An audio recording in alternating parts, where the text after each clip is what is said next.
On dit que la Belgique est le pays du vélo. Avec une quarantaine de courses par an, des milliers de cyclistes amateurs ou professionnels et autant de spectateurs passionnés par les exploits des champions belges. Remco Evenepoel, champion du monde. Philippe Gilbert est champion du monde. Oui, il vole, il s'envole. Mais d'où vient cette passion pour le cyclisme et comment parvient-on à former des coureurs si performants? Pour y répondre, j'ai enfourché mon vélo et j'ai retracé les routes de cette spécialité belge.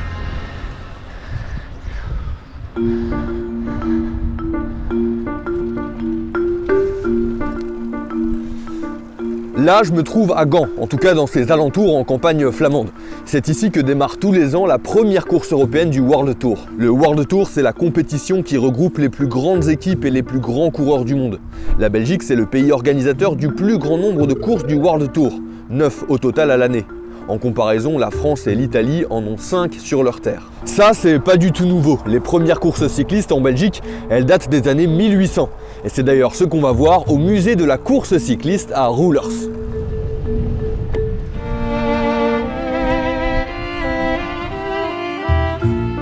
Ici, on se remémore les courses qui ont marqué l'histoire. Et puis, on retrace les parcours des grands coureurs belges. Un des premiers Belges qui a beaucoup de succès dans le cyclisme, c'est Cyril Van Aert. Et avec lui, il y a beaucoup des hommes qui voient que c'est possible avec le cyclisme de gagner de l'argent et de survivre avec ça. Le cyclisme apparaît rapidement comme une opportunité d'émancipation pour les Belges, ce qui rend la discipline très populaire.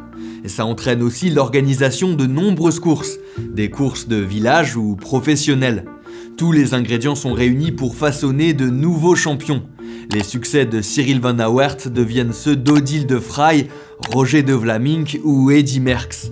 Les Belges sont accros au vélo et à leurs champions.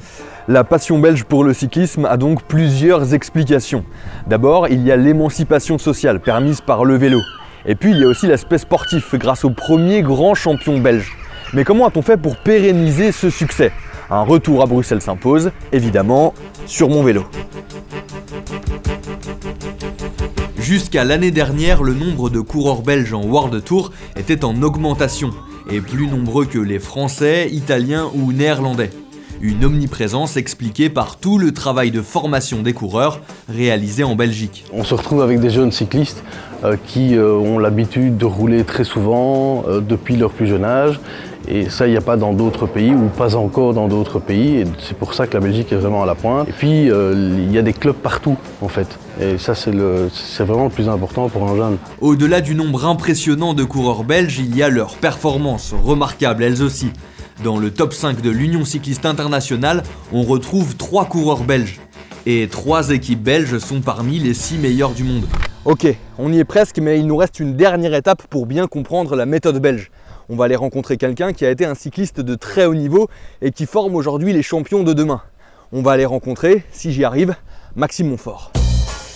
Maxime Montfort, c'est une sacrée carrière. Un titre de champion de Belgique du contre-la-montre, un tour du Luxembourg, un tour de Bavière, un top 15 au Tour de France et un top 5 au Tour d'Espagne, entre autres. Aujourd'hui, il est directeur sportif de l'équipe Lotto Destiny, 6e équipe mondiale au classement de l'UCI. Forcément, il est admiratif des performances de ses jeunes compatriotes. On a, je pense, personnellement, beaucoup de chance en fait, d'avoir un Remco, d'avoir un Wout qui sont au-dessus du lot.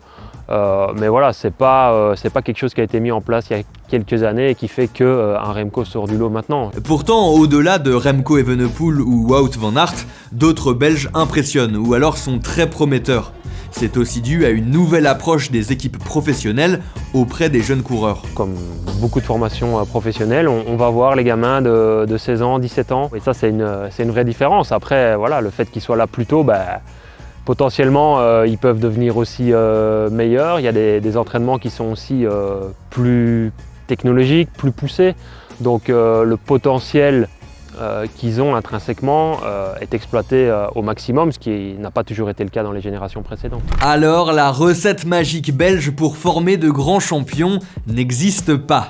Mais en poussant énormément de jeunes sur le vélo grâce à la passion du cyclisme, née il y a bien longtemps, des talents de renommée mondiale finissent par éclore chez nous. Eddy Merckx et d'autres ont fait naître cette relation passionnelle entre la Belgique et le cyclisme, renforcée par l'organisation de courses prestigieuses. Cette passion s'est transformée en un terreau fertile pour former plusieurs générations dorées successives. Résultat, aujourd'hui, la petite Belgique est le pays le mieux représenté au très haut niveau du cyclisme professionnel. Et ce succès ne semble pas près de s'arrêter.